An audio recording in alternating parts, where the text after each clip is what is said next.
क्या आप लोगों को मेरी आवाज आ रही है? यस मैम, आ रही है। Thank you.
Okay, students, in the last lecture we were discussing about the flexural stresses. Is there any question from the previous lecture? कोई problem समझ ना आया हो or any confusion?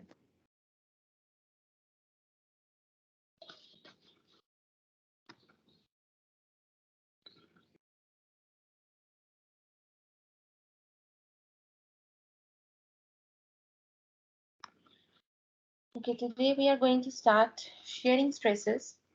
जितना अभी तक हमने पढ़ा है, shear stress is a stress or is caused by a force, a stress that is caused by a force that is acting parallel to the cross section. ये हम शुरू से पढ़ रहे हैं कि shear force basically क्या होती है.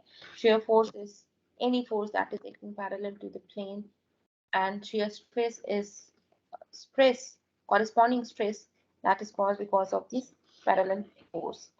Now, today we are going to start chapter number 7, that is transverse shearing stress. What is the concept of transverse shearing stress, how it occurs, how we are going to calculate it. Basically, shearing stress that is acting parallel to the plane, horizontal plane of the beams. जब हम transverse shear stress की बात कर रहे हैं तो हम ये कह रहे हैं कि जो हॉरिजॉन्टल प्लेन है उस पे कितनी स्ट्रेस एक्ट कर रही है. ठीक है, हम अब वर्टिकल प्लेन नहीं हॉरिजॉन्टल प्लेन की बात करेंगे. So transverse shearing stress is the shearing stress produced in the horizontal fibers of the body. So shear in straight members means in beams, mostly we calculate it in beams. So a beam that will support both shear and moment. Share की एक खास property है या उसका एक खास behaviour है कि whenever shear is acting on any specific plane, तो जो उसके adjacent planes हैं उन पे भी सेम अमाउंट की शेयर एक्ट करती है.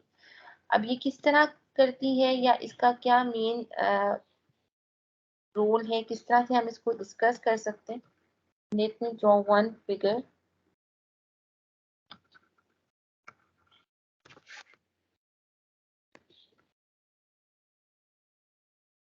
Let's suppose that you have this element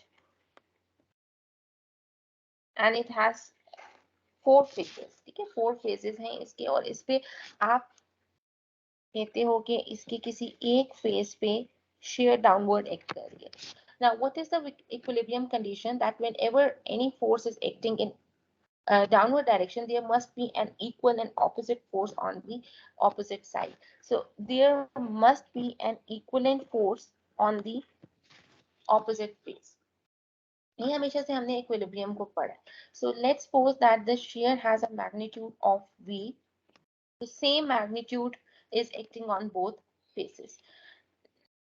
If we take any point on this element, let's suppose this is the origin, let's call it point O. अब इस O point के about अगर हम behavior देखें, what is basically happening in this element? This element is continuously rotating in clockwise direction. ऐसे ही कुछ हो रहा है कि ये जो डाउनवर्ड फोर्स एक्ट कर रही है on the right hand side और जो अपवर्ड फोर्स एक्ट कर रही है on the left hand side, both of these forces are trying to rotate this element in clockwise direction. तो हमारा जो एलिमेंट है now this is an equilibrium but it is unstable. Equilibrium तो इसका maintain हो रहा है because of this V, but unstability instability आ रही है. This is not a stable element. तो इसको बैलेंस करने के लिए या इस एलिमेंट को स्टेबिलिटी प्रोवाइड करने के लिए एक खास प्रॉपर्टी है शेयर की कि whenever shear acts on two faces, there is an equal and opposite force that acts in on the adjacent faces. For example, आपका जो right hand side है उसके जो adjacent face है उन पे अब shear act करेगी in such a way that it tries to rotate this element in counterclockwise direction with the same magnitude, so that this element not only remains in equilibrium but also it will be a stable element. ठीक है, तो ये complementary property कहलाती है element share की कि जब भी शेयर किसी एक फेस पे एक्ट करेगी there will be an equal and opposite share on the adjacent faces. हमने जितना अभी तक आपने मैकेनिक्स में या स्ट्रेंथ ऑफ मटेरियल्स में पढ़ा, जितनी चीजें हमने अभी तक डील की थी वो ये वर्टिकल फोर्सेस थी जो किसी भी एलिमेंट पे एक्ट कर रही हैं. Today we are going to discuss this horizontal effect on the element, and this is called transverse shear or horizontal shear.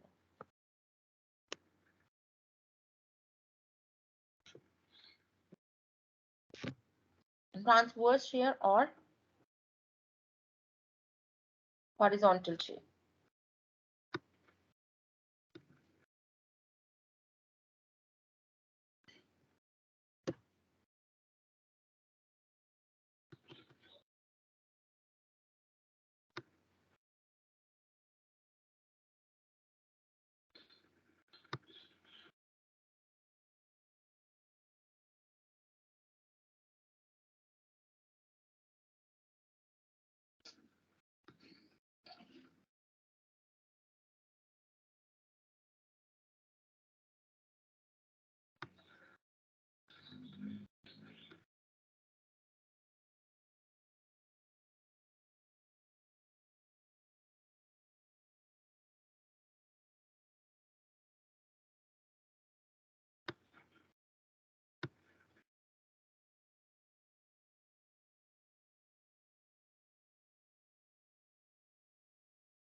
So if this is the cross section of the beam and this V is acting on this cross section, so this blow up diagram shows that there is one shear force that is acting parallel to the plane and one cross one face is subjected to the longitudinal or horizontal shearing stress.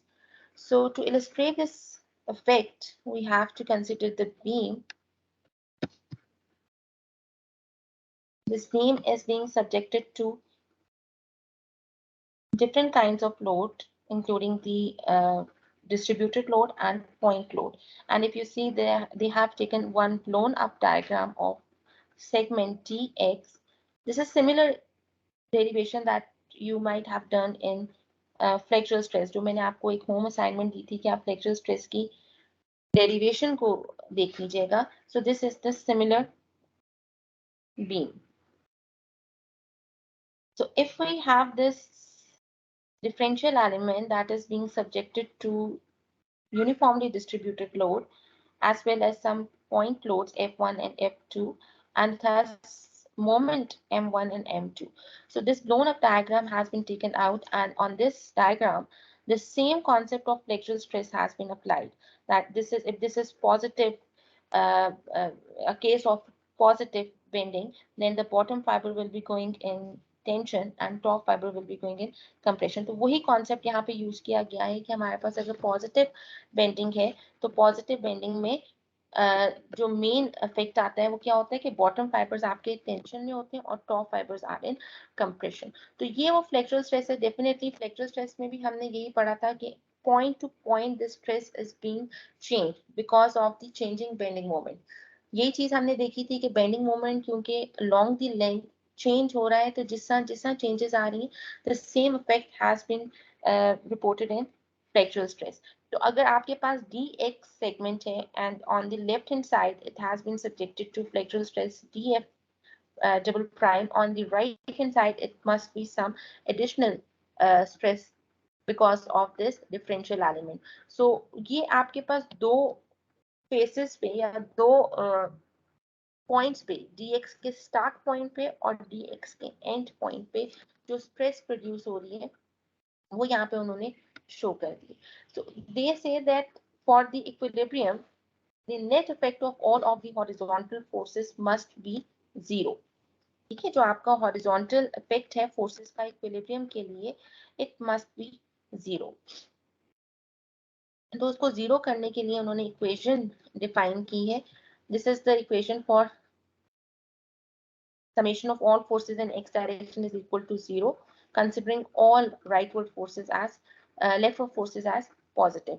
तो आपके पास जो main forces आ रही हैं वो क्या थी, sigma थी. ठीक है, आपके पास एक सिग्मा प्राइम है और एक सिग्मा सिंपल आ रहा है. तो सिग्मा प्राइम जी है that is the first force, then sigma into G A prime that is the second force. अब क्योंकि अगर हम इसको कैलकुलेट करें there must be a difference of these stresses. So to balance that difference, there must be a corresponding shear force acting on the element. तो उस shear force को यहाँ पे उन्होंने introduce करा दिया just to maintain the equilibrium of the body. क्योंकि हमारे पास एक point पे stress का magnitude कम है और दूसरे point पे stress का magnitude ज्यादा है. तो just उसको balance करने के लिए they have introduced a new uh, thing or a new component that is the shearing stress. तो यहाँ पे ये जो shear stress है that is tau into t dx, this is basically acting on the horizontal surface. यहाँ पे df prime और df को बैलेंस करने के लिए जो स्ट्रेस इंट्रोड्यूस कराई गई है that is acting on this element of with t. और उसका मैग्नीट्यूड क्या होगा, that because this is because of share. तो शेयर की वजह से उसका जो मैग्नीट्यूड है वो उन्होंने कैलकुलेट करके लिख दिया that is tau shear stress multiplied with its corresponding area. अच्छा, अब इसको हमने बिल्कुल उसी तरह वही फॉर्मूला है फ्लेक्सुरल स्ट्रेस का जो इससे पहले भी आपने यूज किया था एम वाई ओवर आई.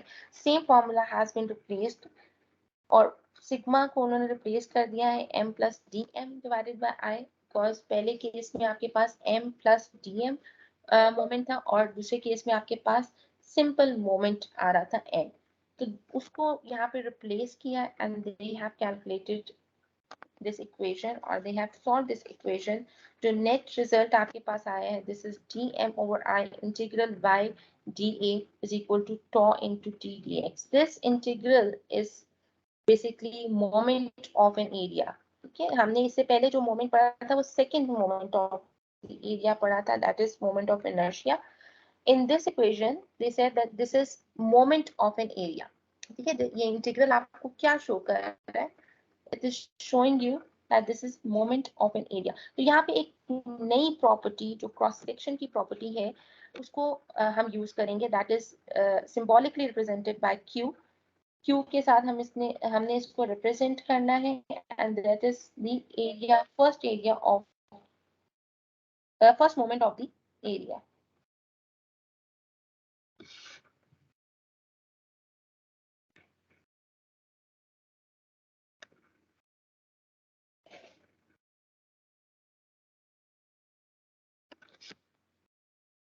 इसी इक्वेशन में अगर एक और चीज हम देखें तो on the left hand side you have dm and on the right hand side we have dx.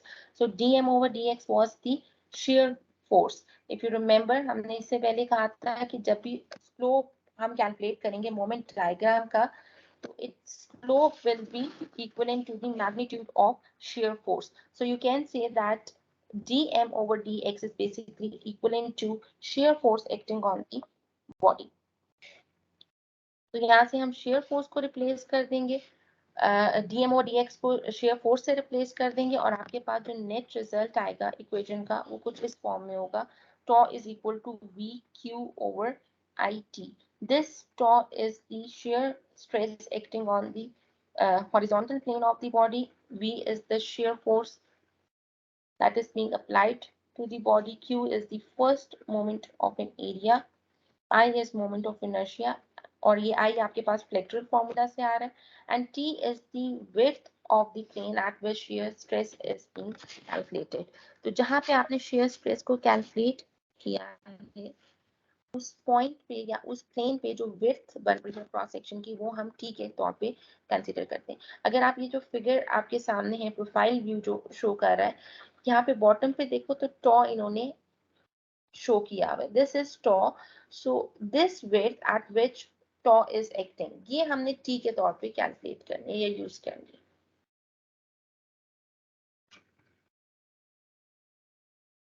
This formula is known as shear formula. इससे पहले जो हमने फ्लेक्चरल फॉर्मूला पढ़ा था, अच्छा, शेयर फॉर्मूला आपको शेयर स्ट्रेस दे रहा है, फ्लेक्चरल फॉर्मूला आपको फ्लेक्चरल स्ट्रेस या बेंडिंग स्ट्रेस दे रहा है. मैंने आपको पहले भी ये चीज बताई थी, जब भी आपको प्रॉब्लम पेपर में आएगा, it will be a combined problem. एक ही बीम पे आपने ये सारी चीजें कैलकुलेट करनी होंगी.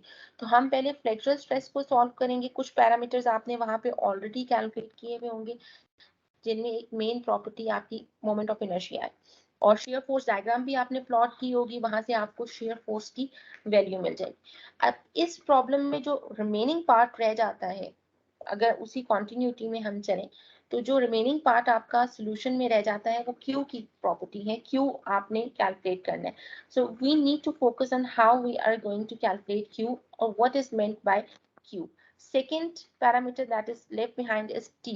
तो जहां पे हम स्ट्रेस को कैलकुलेट करेंगे, वहां से हम टी की वैल्यू को यूज करेंगे. वो जितने भी पॉइंट्स होंगे, हर पॉइंट पे टी की वैल्यू हम कंसीडर करेंगे कि क्या बन रही है.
आई एम सॉरी, मेरा माइक म्यूट हुआ हुआ था।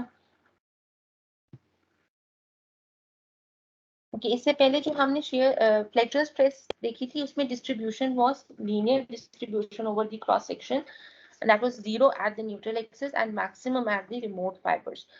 Now we are going to determine the distribution of shear stress over the cross section. कि shear stress क्या होगी और उसका मैग्नीट्यूड क्या होगा, प्लस उसकी डिस्ट्रीब्यूशन क्या होगी आपके क्रॉस सेक्शन पे। तो we have a rectangular cross section, क्योंकि हमारे पास ज्यादातर बीम्स होती हैं, उनके क्रॉस सेक्शंस रेक्टेंगुलर होते हैं, तो हम रेक्टेंगुलर क्रॉस सेक्शन पे अपने जो डिस्ट्रीब्यूशन है उसको डिफाइन कर देंगे, and then we will apply the same concept over other problems. So you have a cross section of height h and width b.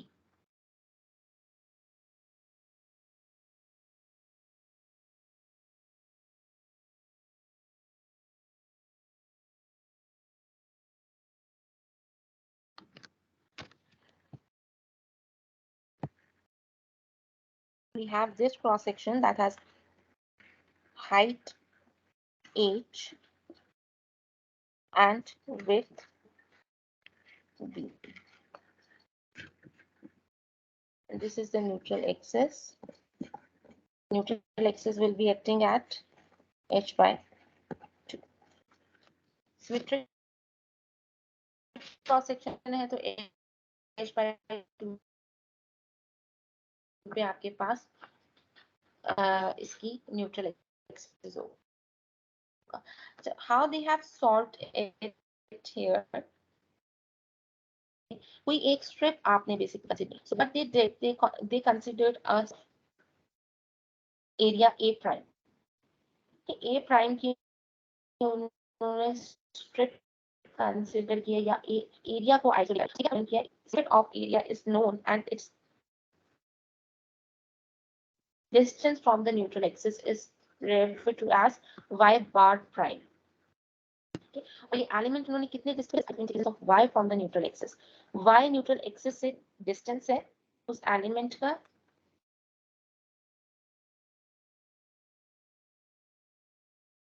और उसकी जो आपका एरिया है a प्राइम एक्सिस का जो डिस्टेंस है दैट इज y प्राइम बार. हमने सबसे पहले जो property moment of area, first moment of an area, basically करेंगे क्या, हम इस एरिया के अगेंस्ट न्यूट्रल एक्सिस के अबाउट मोमेंट कैलकुलेट कर लेंगे.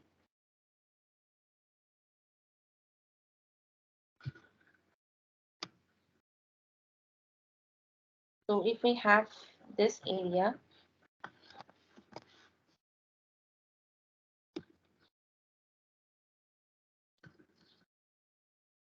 इस एरिया पे अगर हम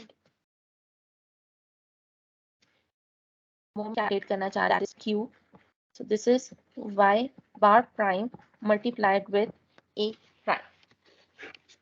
Okay, so y bar prime is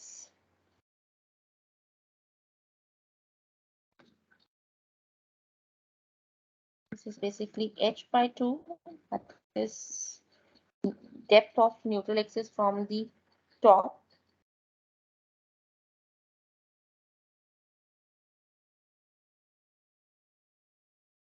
minus y, that is the depth of this element from the neutral axis.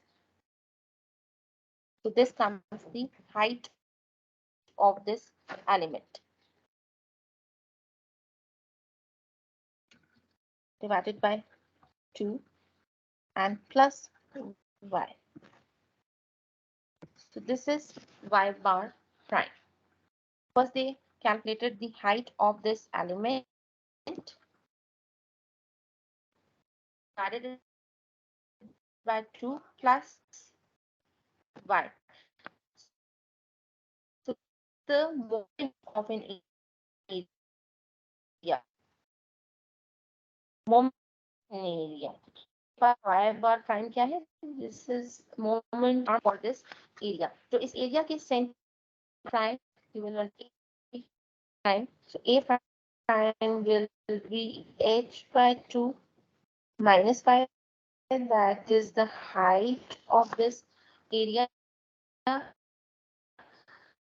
multiplied with t, that is the width a. It is the moment arm of an A and the cross-sectional area of that element. Grab it, solve. So this becomes half into h squared divided by 4 minus multiplied with. आपने mainly क्योंकि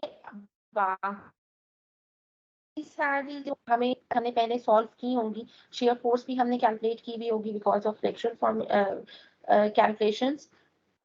उसके बाद हमने moment of inertia भी calculate किया हुआ होगा। जो एक न्यू प्रॉपर्टी या न्यू पैरामीटर है वो क्यू है। तो सबसे पहले हम क्यू कैलकुलेट करेंगे और टी डिफाइन करेंगे कि हमारे पास जिस पॉइंट पे हम shear force calculate shear stress calculate करने जा रहे हैं वहां पे विड्थ क्या है, ठीक है, टी का मैग्नीट्यूड क्या है।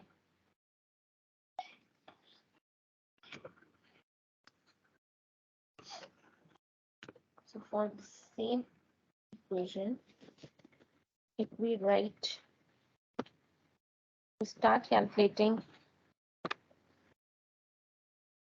shear stress will be V Q over I T. V is written as Q will be taken from above. I will be, because this is a rectangular cross section, so BH cube divided by 12 multiplied with T. T is the width at which we are calculating the shear stress. So this is B.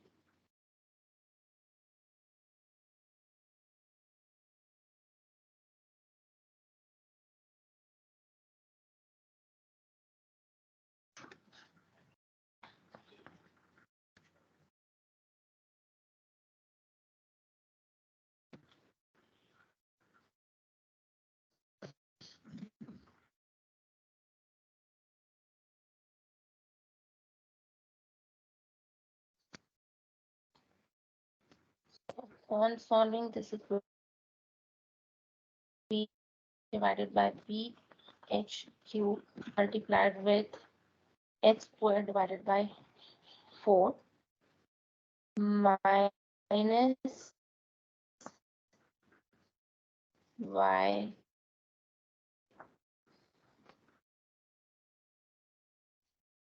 squared.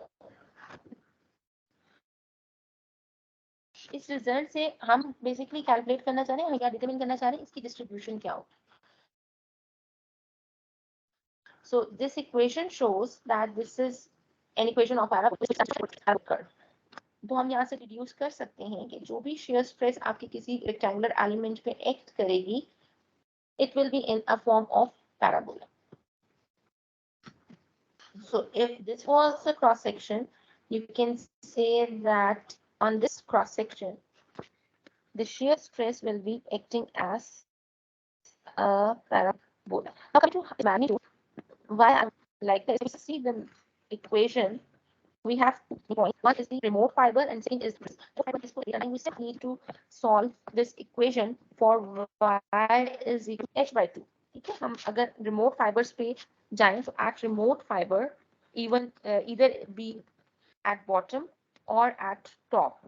So at remote fiber, because y is equal to h by 2 and we put y is equal to h by 2 in this equation becomes 0. H square by 4 आ जाएगा, so h square by 4 minus h square by 4 will be 0. So that means at remote fibers, shear stress will be 0.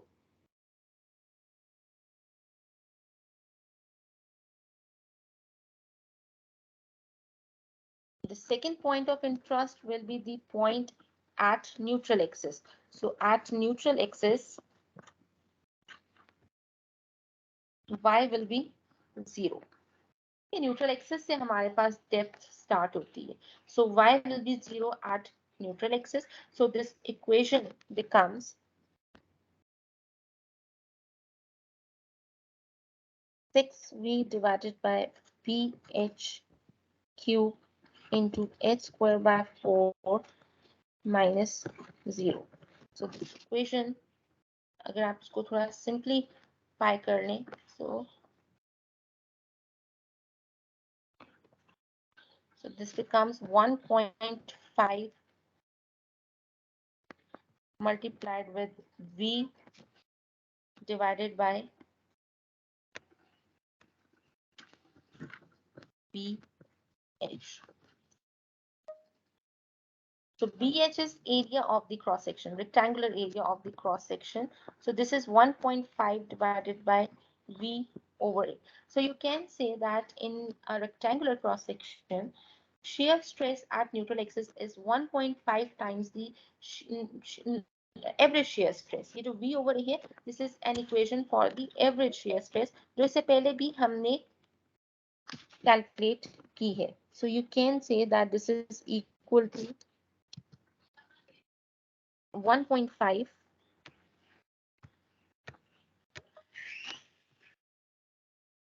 into average, sorry, not this sign, average shear stress.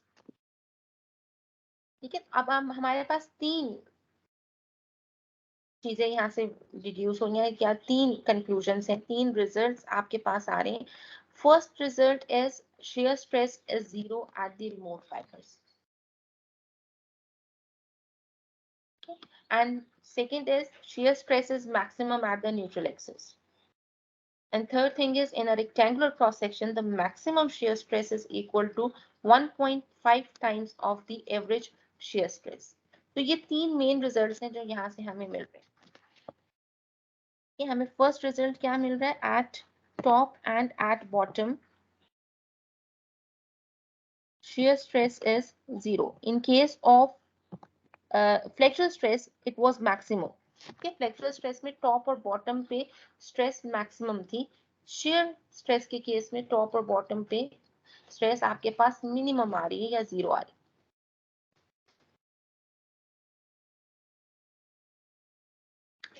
Second is shear stress will be maximum at neutral axis. Third is in case of rectangular cross section, maximum shear stress will be 1.5 times average shear stress.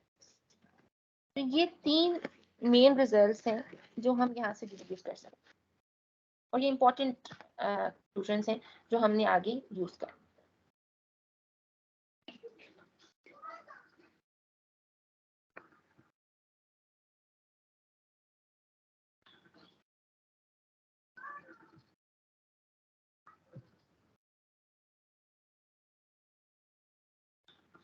यहाँ तक बच्चे किसी का कोई question है तो you can ask. No ma'am. क्यों एक बार बता रहे हैं कैसे करना. क्यों अभी हम कैलकुलेट करेंगे, अभी तो हमने क्योंकि एक न्यूमेरिक प्रॉब्लम सॉल्व नहीं किया. न्यूमेरिकल प्रॉब्लम को स्टार्ट करते हैं तो इंशाल्लाह क्यों स्टार्ट हो. मैम जो वो आपने उसका फार्मूला बताया था ना, उधर आपकी आवाज काट रही थी, वो नहीं समझ लगी. क्यों कैलकुलेट करने का फॉर्मूला. Yes ma'am. बेटा क्यों क्यों का, अच्छा ठीक है वो मैं बता रही.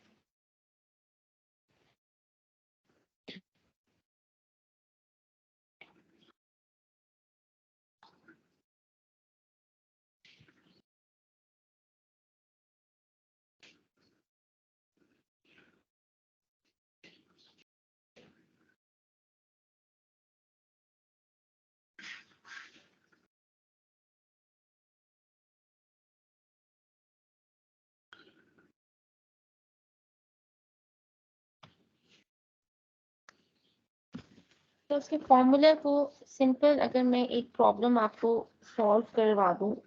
Let's suppose this is a rectangular cross section and it has dimensions of let's call it 3 inch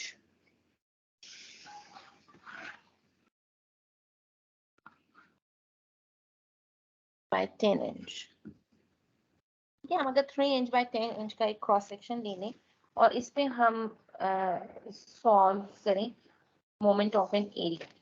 सबसे पहला काम क्या होता है, हम इसकी सेक्शन जो प्रॉपर्टी है उसको सॉल्व करने के लिए सबसे पहले हम क्या करते हैं, टॉरॉइडल एक्सिस या न्यूट्रल एक्सिस को डिफाइन कर देते हैं। So neutral axis will be acting at a distance of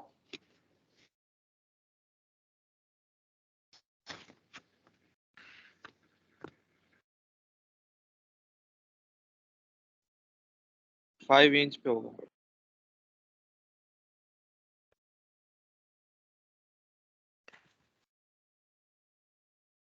5 inch from top and 5 inch from bottom. अच्छा, जब आपने just एरिया डिवाइड करना है जिस मोमेंट ऑफ इनर्शिया में डिवाइड करते हैं। अभी इसमें क्योंकि हम न्यूट्रल एक्सिस पे कैलकुलेट करना चाह रहे हैं, हमें पता है टॉप पे शियर स्ट्रेस विल बी 0, ठीक है, वो नोन है, इसलिए हम टॉप पे या किसी और फाइबर पे कैलकुलेट नहीं करेंगे। पैराबोलिक कर्व बनना है मींस फ्री हैंड आपने स्केचिंग करनी है, हमें मेन पॉइंट्स डिफाइन करने होते हैं कि कितने पॉइंट्स पे आप शियर स्ट्रेस को कैलकुलेट कर लो। तो जितने पॉइंट्स आप डिफाइन करोगे उतने ही पॉइंट्स के लिए हमने मोमेंट ऑफ एरिया निकालना होगा। सबसे पहले तो हम ये डिफाइन करेंगे कि अगर हम रेक्टेंगुलर क्रॉस सेक्शन को सॉल्व करें तो what will be the point at which you need to calculate shear stress. Top पे 0 है, बॉटम पे 0 है, the only point is the neutral axis. ये सिर्फ एक पॉइंट आपका रह जाएगा, वो न्यूट्रल एक्सिस होगा। तो हम न्यूट्रल जिस एरिया का हमने मोमेंट निकालना है it will be at neutral axis, means हम शियर स्ट्रेस को न्यूट्रल एक्सिस पे कैलकुलेट करेंगे। आपकी शियर स्ट्रेस है it will be calculated at the neutral axis. तो न्यूट्रल एक्सिस जहां पे आपने शियर स्ट्रेस को कैलकुलेट करना है वहां पे आपने एरियाज को डिफाइन करना होता है। तो हमारा एरिया डिफाइन हो जाएगा। अब इस पे क्यू किस तरह हमने कैलकुलेट करना है या डिफाइन करना है, क्यू के लिए आप सबसे पहले इसका पॉइंट मार्क करेंगे और prime, y bar prime is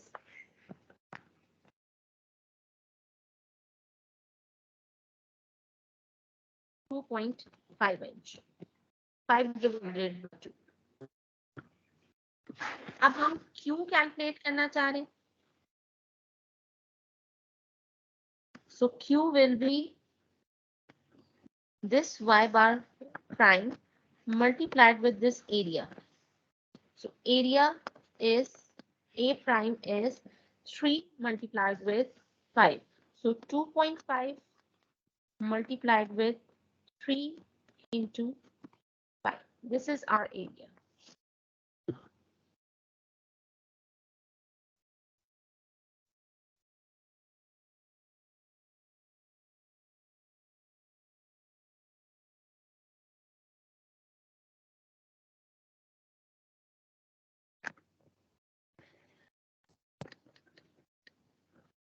इसकी units inch cube, moment of inertia में इंच 4 होता है और मोमेंट ऑफ एरिया एरिया में आपके पास इंच क्यूब में आंसर आ रहा है।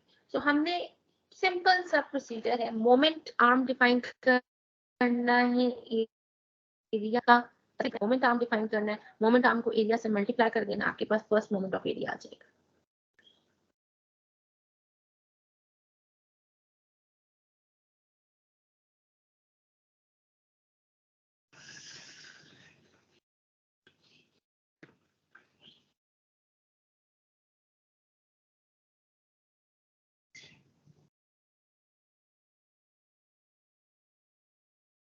मैम अगर तो कंपोजिट सेक्शन आ जाए।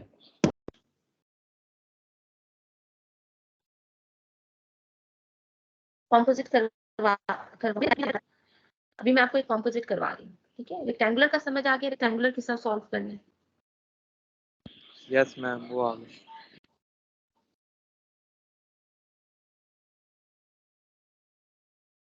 कॉम्पोजिट स्टार्ट करवा दो। रेक्टेंगुलर में अगर कोई कंफ्यूजन नहीं है तो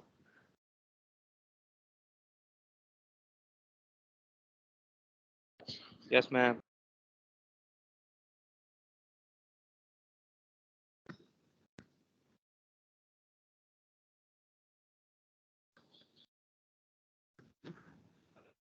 सबसे जो कॉमन एग्जांपल्स हमारे पास कॉम्पोजिट बॉडीज की वो आई शेप्ड क्रॉस सेक्शंस होते हैं। ठीक है, तो हम एक ही सॉल्व करते हैं।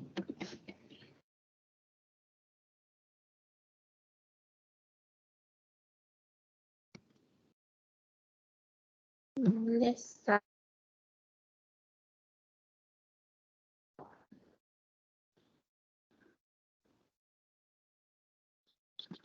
आपके पास एक आई शेप सेक्शन है और इस पे हमने shear stress distribution.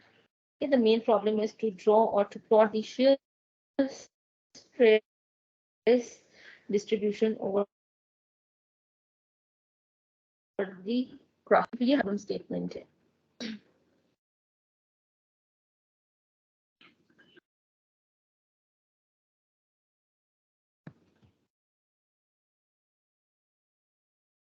If this section is subjected to shear of 80 kilonewton, plot the shear stress distribution acting over the cross section. Beam के क्रॉस सेक्शन पे हम shear स्ट्रेस की डिस्ट्रीब्यूशन को प्लॉट करना चाह रहे हैं। अच्छा, अब वन बाय वन अगर हम स्टेप बाय स्टेप इसकी बात करें तो फर्स्ट स्टेप इसका क्या बनेगा? जो अगर प्रॉब्लम एनालिसिस की हम बात करते हैं, so first step will be the calculation of V हमें गिवन है, इस प्रॉब्लम में हमें V गिवन है। Second step of analysis will be section properties. Section properties हमने कैलकुलेट करनी है।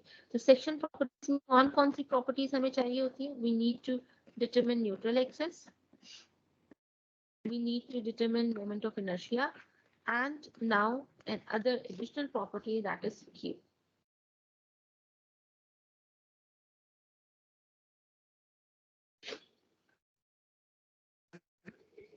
नेक्स्ट आपके पास क्या स्टेप बनेगा कि आपने इस पे स्ट्रेस फॉर्मूला अप्लाई करना है। We need to find out the value of shear stress. अब shear स्ट्रेस क्योंकि हमने प्लॉट करना है तो हमने shear स्ट्रेस को कैलकुलेट करने के लिए पॉइंट्स को डिफाइन करना है कि किन किन पॉइंट्स पे आपको shear स्ट्रेस चाहिए होगी ताकि आप स्ट्रेस डायग्राम प्लॉट कर सकें। ये भी मैं आपको समझाती हूँ किस तरह से हम इसको डिसाइड करते हैं। और लास्ट स्टेप आपका क्या होगा? We need to plot the shear stress.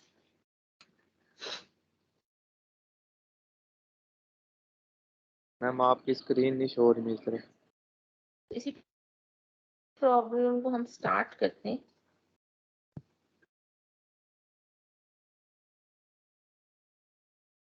Ji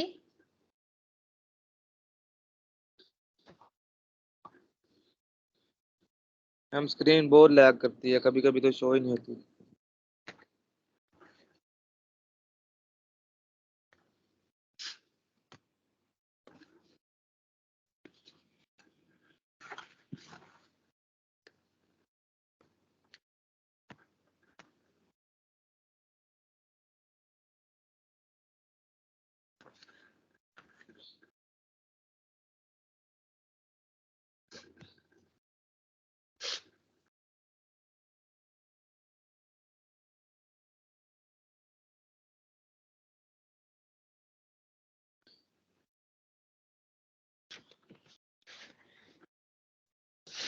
problem को स्टार्ट करने से पहले सबसे पहले हम ये चीज डिसाइड कर लेते हैं कि वो कौन से मैम पॉइंट्स होंगे जहाँ पे हमने shear स्ट्रेस को जी मैम बेटा पीछे लॉबी में वेट कर रहे हैं।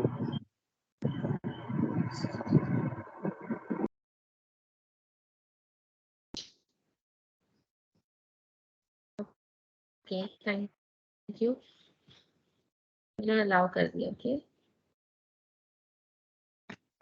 Thank you ma'am. तो फर्स्ट वी विल डिसाइड किन पॉइंट्स पे हम shear स्ट्रेस को कैलकुलेट करेंगे। टॉप पे हमें पता है, बॉटम पे हमें पता है शेयर स्ट्रेस 0 है, न्यूट्रल होगी, मींस न्यूट्रल एक्सिस पे तो आपने कैलकुलेट करना है। न्यूट्रल एक्सिस के अलावा किन पॉइंट्स पे हमने कैलकुलेट करना है वो अब इस फिगर में हम देख लेते हैं। Means first thing that we are known with is we need to calculate shear stress at the neutral axis, that will be the maximum shear stress. उसके अलावा shear stress किन points पे चाहिए to plot the stress diagram? वो आप ये देखो, हमारा torque is equal to VQ over IT.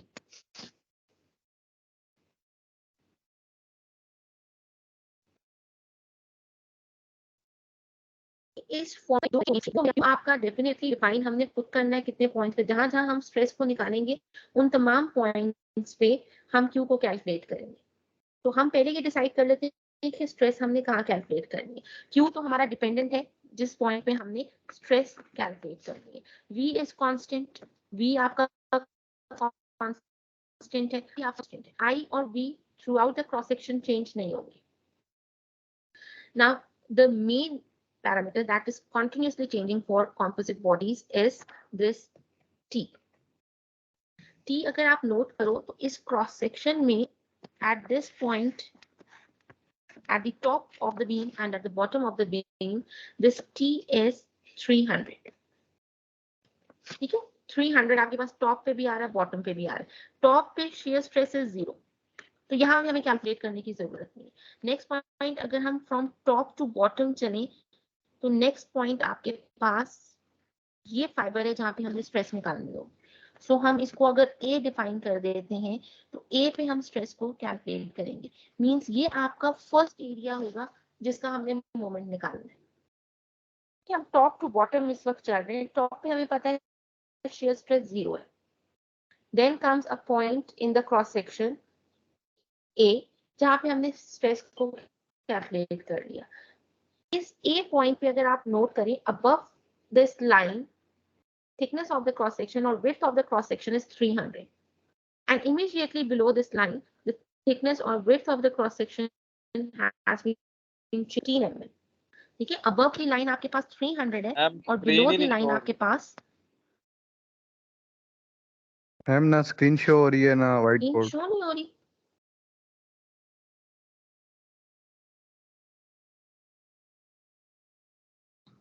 Okay, let me, अभी आ रही है?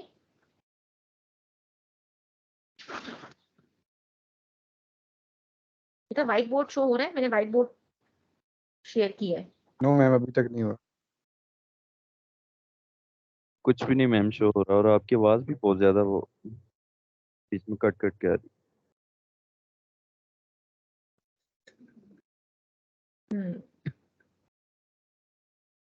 लेट मी चेक, मेरे पास नेट का तो हो गई है मैम। इशू नहीं।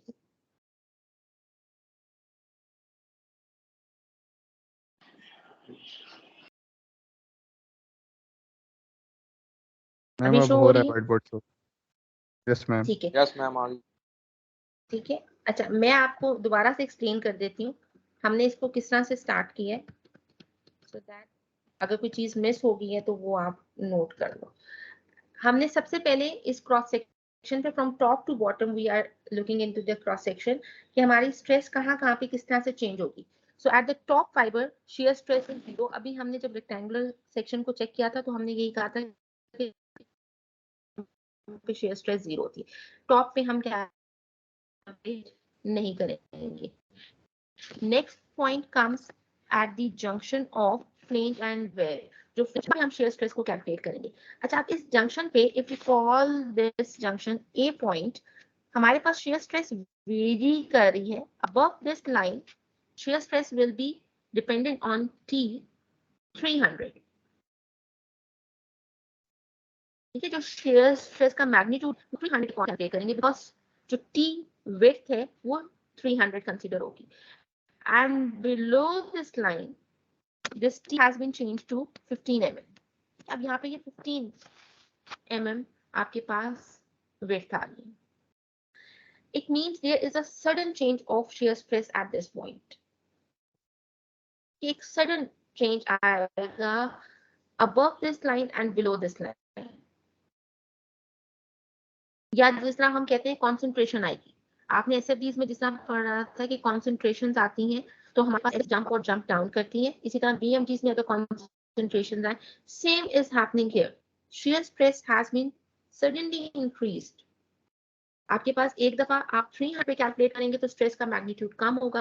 फिर जब आप उस वैल्यू को, बाकी तमाम पैरामीटर सेम है, बी भी सेम है, क्यू भी सेम है, क्योंकि एरिया क्यू के लिए आपका this flange area will be considered. Area हमारा चेंज नहीं हो रहा, कोई और पैरामीटर चेंज नहीं हो रहा, but T has been drop to 15 mm. तो एक सडन इंक्रीज आएगा आपका इस पॉइंट पे शेयर स्ट्रेस का. फंक्शंस आएंगे जहां पे होगी उन पॉइंट्स पे हम दो स्ट्रेसेस को कैलकुलेट करेंगे. Q will remain same. I am sorry, मैंने इसको जीरो लिख दिया है, ये जीरो नहीं होगा. Q will be the same at this point, लेकिन हम शेयर स्ट्रेस को 2 पॉइंट्स पे या 2 वेरिएशंस के लिए कैलकुलेट करेंगे. ठीक है, अब हमारे पास A, Q for area A.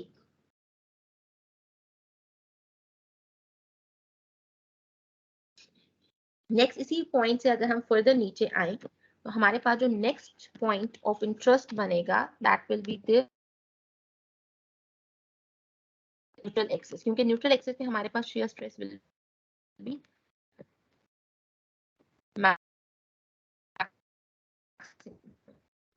तो हम अब न्यूट्रल एक्सिस पे शेयर एरिया है, because this is the entire area of the section above this line. Neutral axis से जो ऊपर जितना भी एरिया है ये सारा इसमें ऐड हो जाएगा. ठीक है, अब आपका पूरा ये कंप्लीट एक तो चलिए आप Q A plus this additional area कर दें और उसका मोमेंट ले लें. ठीक है, तो दोनों तरह से आप इसको सॉल्व कर दें. हम करते हैं जिस एरिया आपके पास बन रहा है दिस एरिया, इस एरिया के मोमेंट को जो प्रीवियसली आपने मोमेंट ऑफ एरिया कैलकुलेट किया होता है उसमें ऐड कर देते हैं, तो हमारे पास टोटल मोमेंट ऑफ एरिया आ जाता है.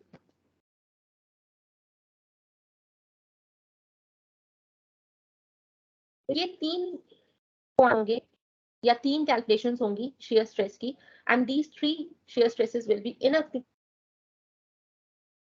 प्लॉट क्योंकि यही रेप्लिका होगा. बॉटम पे वही आपका क्रॉस सेक्शन सिमेट्रिक है, तो बॉटम पे यही वेरिएशंस चल रही है.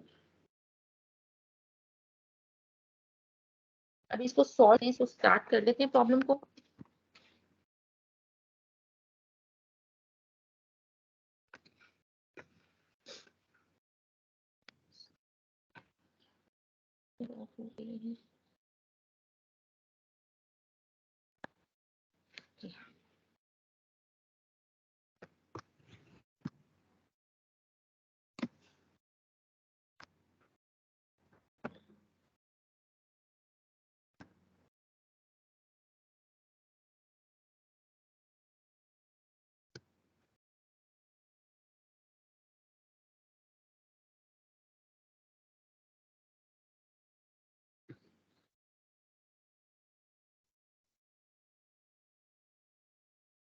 तो इस फिगर में भी आप देख लो, फर्स्ट इन्होंने बी और बी प्राइम पॉइंट्स डिफाइन किए हैं और एरिया प्राइम ए प्राइम कैलकुलेट किया. ठीक है, area prime is the area of flange of this beam. और उसके बाद नेक्स्ट पे वो सी पॉइंट पर आए हैं. C point is at the neutral axis and entire area above this point will be considered.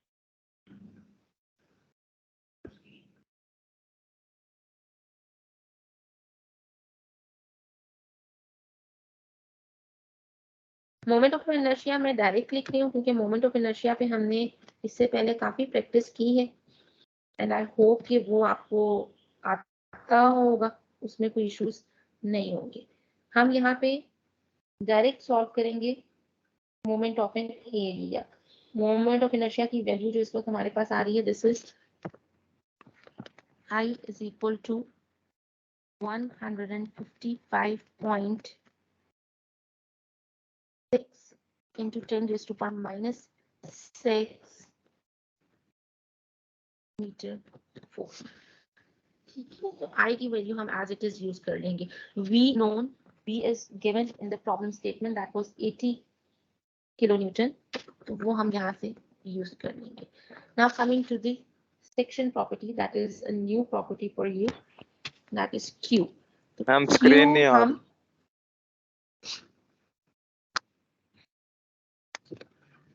I don't know आज problem क्या है स्क्रीन का, मैं दोबारा शेयर करती हूँ.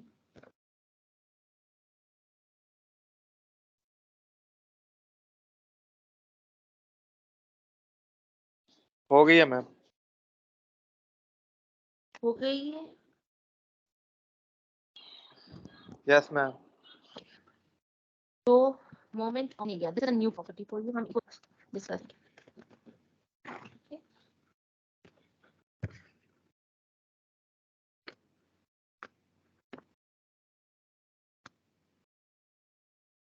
First is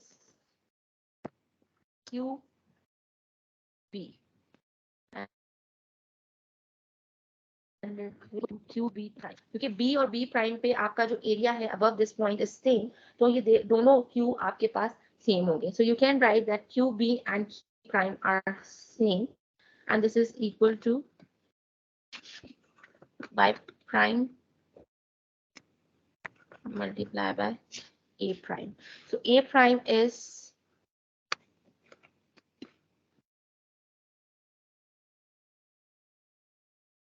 मतलब y bar लिख देते हैं. So y bar prime will be 0.1 plus 0.01. So this is 0.1.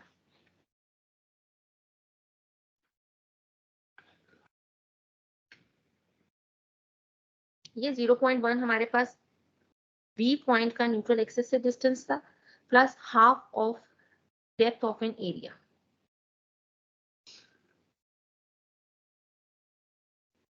This is 0.11 multiplied with cross sectional area of this prime. This is 0.3 multiplied by 0.02.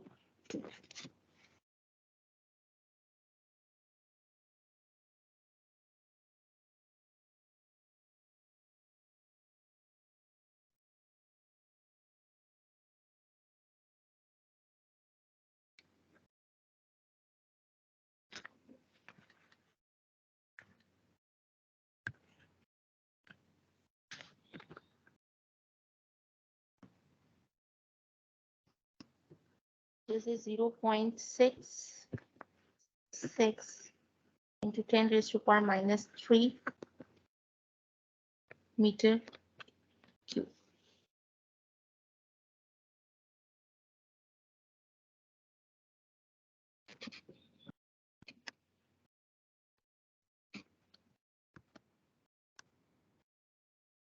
अब नेक्स्ट हमारे पास क्या पॉइंट है, एक आपके पास QB आ गया, QB prime will be the same thing. अब हमने next neutral axis पे आना है. सो न्यूट्रल एक्सिस पे जो आपका एरिया है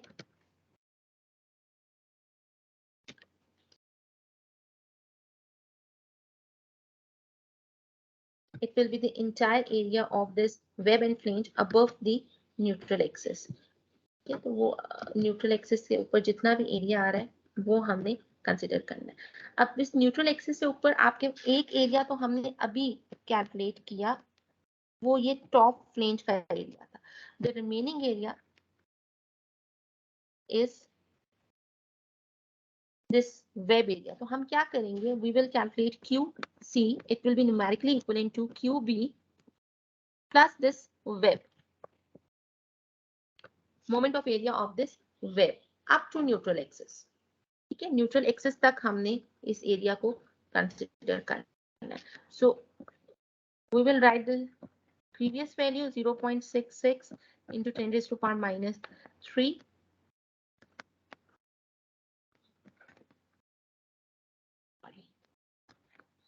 plus moment arm of this area is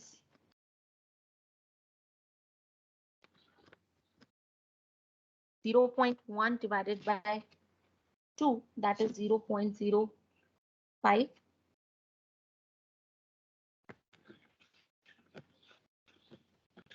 multiplied with this area. So this area is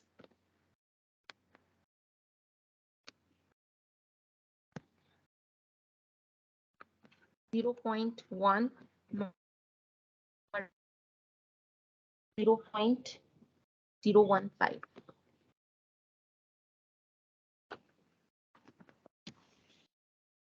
simple C calculations है, बहुत आसान सी, बहुत सिंपल सी। आपने सिर्फ एरियाज को डिफाइन करना है, उन एरियाज के मोमेंट आर्म्स डिफाइन करने हैं, मल्टीप्लाई कर देना, आपके पास क्यू की वैल्यूज आ जाएंगी।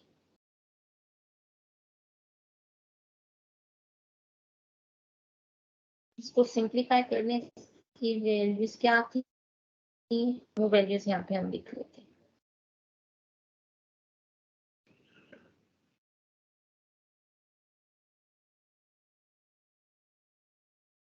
This is 0.73 into 10 raised to power minus 3 meter cube.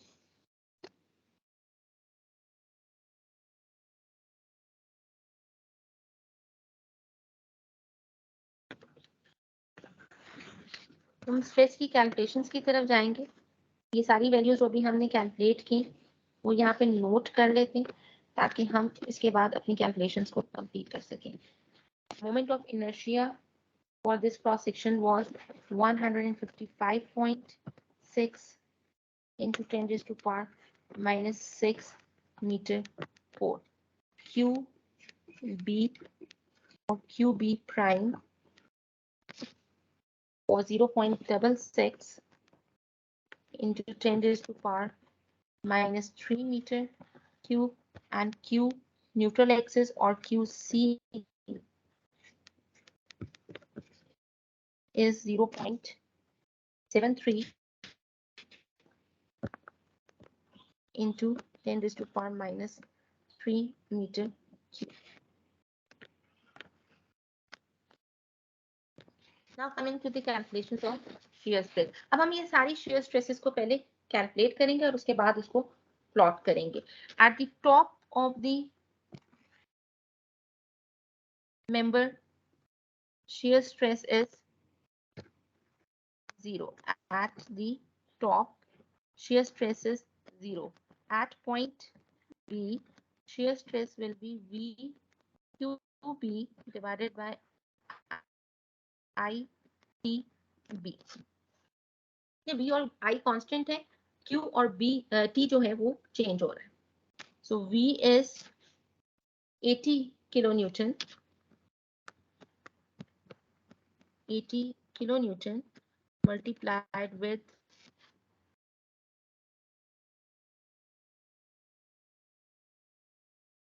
0.66 into 10 meter cube divided by 155.6 10 raised to power minus 6 multiplied with thickness of the flange. क्योंकि हम B point पे कैलकुलेट तो B point आपके पास flange का point था, flange का bottom था, तो फ्लेंज की जो थिकनेस है दिस इज 300, तो 0.3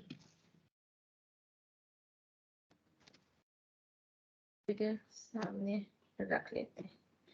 तो फ्लेंज इज 0.3, इसको हमने सॉल्व करना है और स्ट्रेस को कैलकुलेट करना है।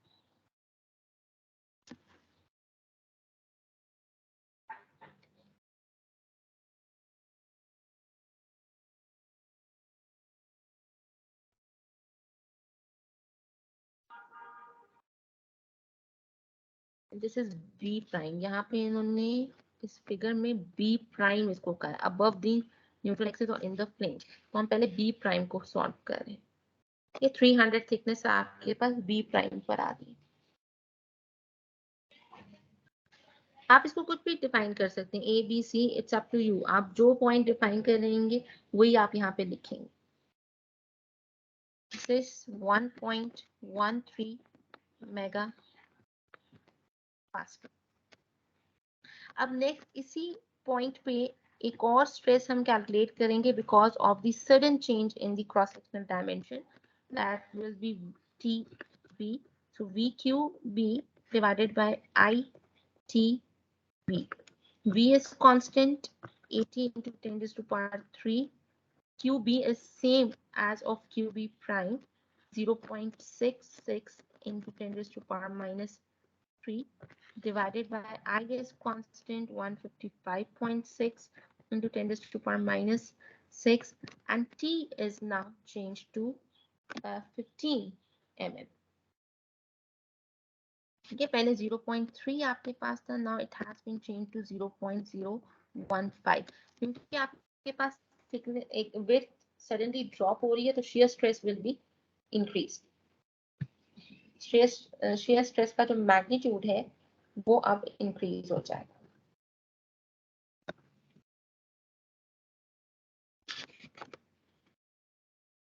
Tau B is 22.6 mega.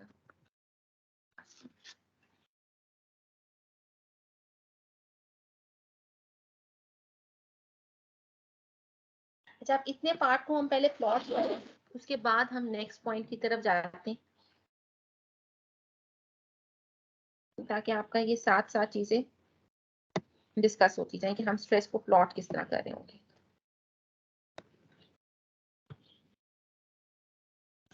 तो प्लॉट जिस तरह हमने फ्लेक्सुरल स्ट्रेस में किया था आप सबसे पहले अपने क्रॉस सेक्शन को ड्रॉ करेंगे.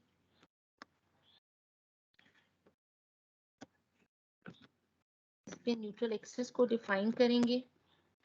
We will draw a line diagram over here and we will draw some reference lines at the points where we are calculating shear stresses. तो हमने एक reference line सिर्फ B हमने define किया था B and B prime. तो हमने इस point पे एक reference line draw कर दी. At the top shear stress was 0. तो 0 से start होनी है आपकी stress diagram and it is going to value of 1.1 megapascal. 1.13 megapascal. And at the same point B, there is a sudden increase of shear stress. वो जो sudden increase आ रहा है, this will be a horizontal line. क्योंकि एक ही point पे आपके पास दो magnitudes आ रहे हैं. First magnitude आपके पास 1.13 megapascal आ रहा है, and second magnitude is 22.6 megapascal. This is how we show the stress concentration at this point. एक ही पॉइंट पे सडन स्ट्रेस का नजर आएगा. टॉप पे 0 है, it goes to 1.13 at B prime and then same point reduced shear stress has been increased to 22.6.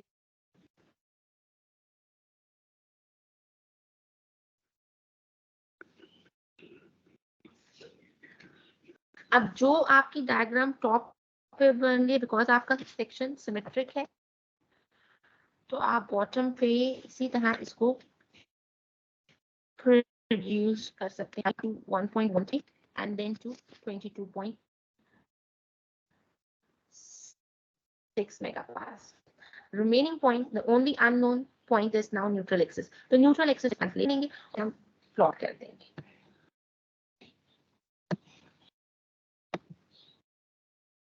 The maximum shear stress now tau neutral axis.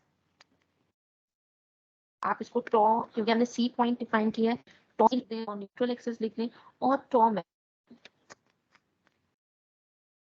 जिस तरह भी आप डिफाइन करना चाहते हैं आप कर सकते हैं. सो हम इस पॉइंट पे इसको कैलकुलेट कर लेते हैं.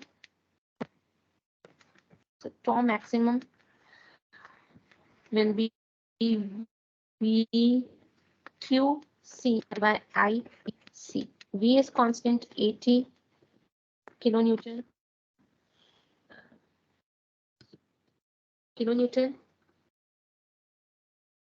Q is 0.73 into 10 minus 3 meter cube divided by 1 5.6 into 10 raised to power minus 6 millimeter meter 4 मतलब thickness of the cross section, thickness of the web, क्योंकि हमारा जो न्यूट्रल एक्सिस है वो वेब से पास कर रहा है, तो thickness of the web was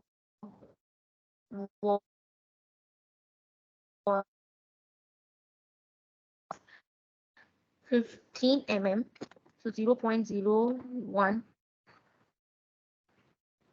feet.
जो नेक्स्ट लाइन है वो हम इसकी पैराबोलिक लाइन ड्रॉ कर देंगे maximum eight the neutral axis, फिर आपके पास मैक्सिमम 25.2 मेगापास्कल्स.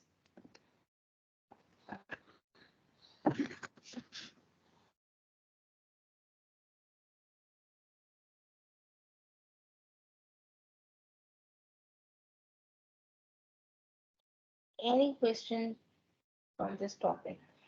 आसान सा टॉपिक है. मैम ये सिर्फ एक चीज इम्पोर्टेंट है, वो मोमेंट ऑफ एरिया है, और इम्पोर्टेंट होने के साथ साथ वो आसान हो, उसमें कोई मतलब कॉम्प्लिकेशंस नहीं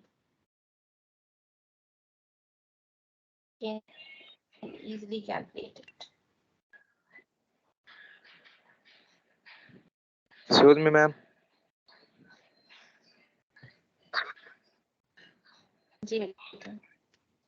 मैम ये पहले 2 पॉइंट जी. स्ट्रेट लाइन से क्यों ज्वाइन किए हैं?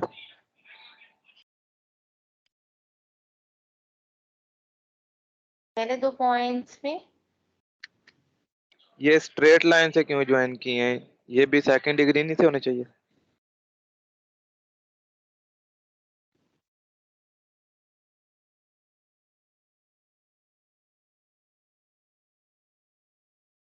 मैम जो 0 से 1.13 वाली लाइन है.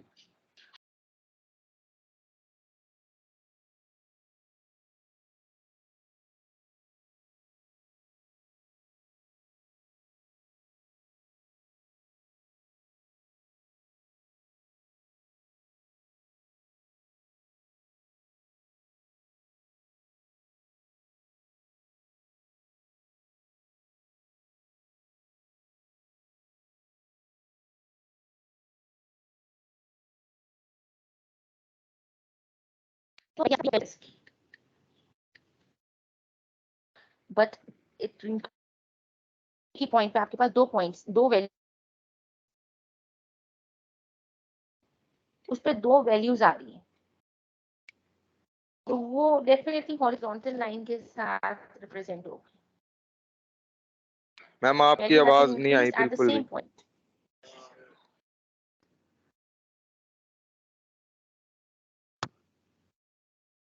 अभी मेरी आवाज आ रही है आपको? यस मैम, मैंने मैम ये पूछा है जो 0 से 1.13 वाला पॉइंट। हाँ, मैं आपको बता रही, देखो जीरो पे तो आपका स्टार्ट हुआ था ना कर्व, 1.13 आपका फर्स्ट वेरिएशन थी स्ट्रेस की, तो हमने 1.13 पॉइंट मार्क किया और उससे लाइन ड्रॉ कर दी। सेकेंड पॉइंट पे 1.13 से आपका जो मैग्नीट्यूड है स्ट्रेस का वो इंक्रीज हो रहा है, 1.13 से 22.6 एक ही पॉइंट पर हो रहा है। एक पॉइंट पे जब दो वैल्यूज आती हैं तो वो स्ट्रेट लाइन से ज्वाइन की जा रही है, जिसका एसएमपी और बीएमजीज में आपने किया था।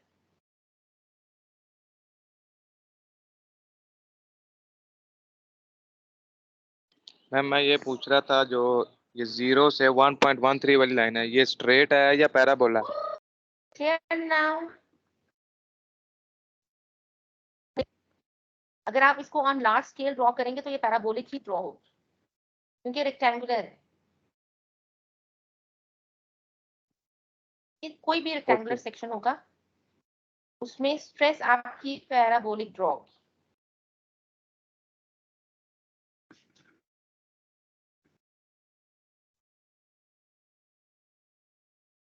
मैम जंक्शन पे वो हमने क्यू क्यों सेम लिया था?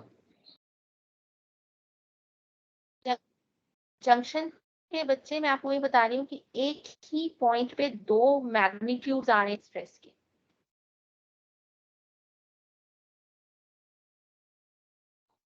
कॉन्सेंट्रेशन, बार बार एग्जाम्पल उसकी इसीलिए दे रही हूँ। एसएफडीज में भी यही था ना कि जहाँ पे रिएक्शन सडनली इंक्रीज होती थी वैल्यू, तो यहाँ पे वही चीज है, बस हॉरिजॉन्टल, क्योंकि हमारा पैटर्न हॉरिजॉन्टल चल रहा है। आपके पास एक ही पॉइंट पे पहले 1.13 मैग्नीट्यूड आया है, फिर उसी पॉइंट पे रहते हुए 22.6 मैग्नीट्यूड आया है।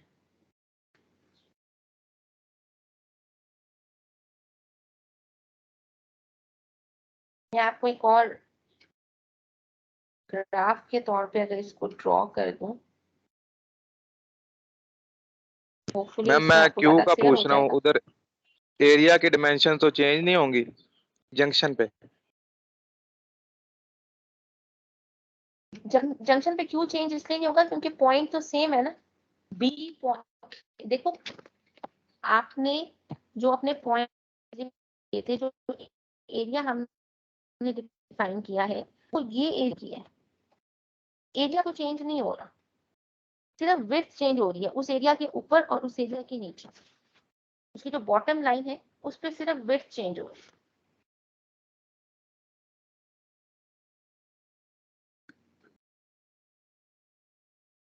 मैम अगर ये जंक्शन इंक्लाइंड हो फिर भी ये क्यू सेम ही रहेगा? जंक्शन इंक्लाइंड हो, मैम अभी तो ये दोनों एरिया जो है 90 के एंगल पे हैं, अगर ये नीचे वाला एरिया थोड़ा सा इंक्लाइंड होता दूसरे ऊपर वाले एरिया पे। फिर तो डेफिनेटली चेंज हो जाता, लेकिन बीम्स में ऐसी कोई सिचुएशन कभी हुई नहीं। मैम फ्रेम में भी नहीं ऐसा होगा? नहीं, जो जंक्शन है ना ये कॉम्पोजिट बॉडी है, ठीक है। फ्रेम जो है वो डिफरेंट कॉम्पोजिट बॉडीज से बनता है। अगर आप फ्रेम की बात करो कि उसके जैसा इंक्लाइंड मेंबर्स होते हैं, तो वो इंक्लाइंड मेंबर बेसिकली, उसकी आपने एग्जांपल भी जो दी है, लेट्स सपोज आपके पास इस तरह का कोई फ्रेम है, this is what you are saying, ये इंक्लाइंड जॉइंट, तो ये इंक्लाइंड जॉइंट इस मेंबर और इस मेंबर का है। हम एक मेंबर रहते हुए स्ट्रेसेस को कैलकुलेट कर रहे हैं। Okay ma'am. तो जो कॉम्पोजिट सेक्शन वो 90 डिग्रीज पे ही कनेक्टेड होते हैं, और उसकी एक खास रीजन है जो शायद अभी तो खैर मैं आपको बता देती हूँ, बहरहाल वो आप इंशाल्लाह नेक्स्ट किसी सेमेस्टर में पढ़ोगे। जो शेयर स्ट्रेस है ना, उसकी वैल्यूज चेंज होती हैं जिस जिस ओरिएंटेशन चेंज होती हैं प्लेन्स की। तो 45 डिग्रीज पे सबसे ज्यादा शेयर एक्ट कर रही होती है, तो वो बड़ा रिस्की होता है कि आप इंक्लाइन जॉइंट्स दे दें। किसी एक मेंबर की बात करें कि दो मेंबर कनेक्ट करना है समथिंग, उसमें ट्रांसफर मैकेनिज्म आ जाता है, इसमें ट्रांसफर मैकेनिज्म नहीं आ रहा।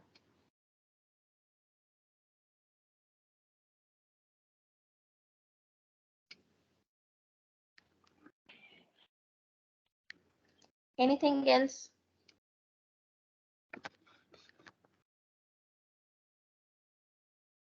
मैम इस बीम पे अगर लोड या स्ट्रेस इंक्लाइन पे लगे। अच्छा, लोड और स्ट्रेस अगर इंक्लाइंट पे लग रही है, स्ट्रेस नहीं लोड इंक्लाइंट पे लगेगा, तो तरीका फिर यही है कि पहले आप उस पे एसएफडी प्लॉट करेंगे उस एसएफडी से आप शेयर फोर्स निकालेंगे, क्योंकि हमारे किसी फॉर्मूला में कहीं पे भी इंक्लिनेशन तो आ ही नहीं रही ना, थीटा हम यूज ही नहीं कर रहे। हम बेसिकली क्या वैल्यूज यूज कर रहे हैं, वी क्यू और आई टी। तो वी हम जो कैलकुलेट करेंगे वो इंक्लाइंड लोड के लिए कैलकुलेट करेंगे। आई होप इन स्लाइड्स में एक प्रॉब्लम है जो इंक्लाइंड लोड के लिए सॉल्व हुआ है, वो आप देख लीजिएगा। इंक्लाइंड लोड उसमें सॉल्व किया गया, ठीक है। इंक्लाइंड लोड के लिए एसएफडी बीएमडी प्लॉट किए, तो वो आपको वहां से कॉन्सेप्ट क्लियर हो जाएगा कि इंक्लाइंड लोड से हम एसएफडी प्लॉट करेंगे, उससे ज्यादा कुछ नहीं करेंगे।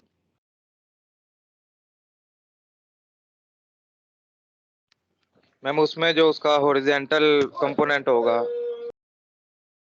जी वो टाओ को सपोर्ट नहीं करेगा या अपोज नहीं करेगा?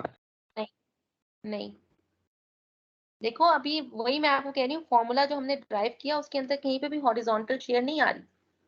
वो फॉर्मूला में सिर्फ वी आ रहा है, V is acting parallel to the plane.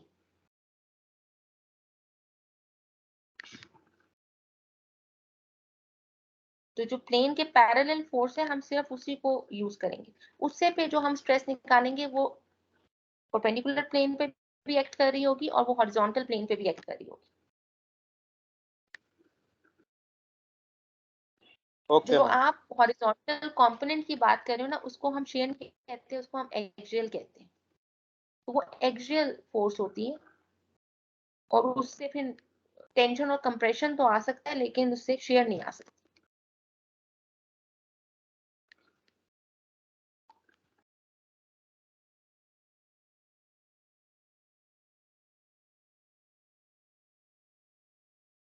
Clear?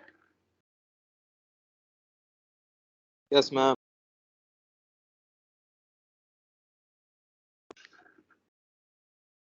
जी बेटा, एनी अदर क्वेश्चन?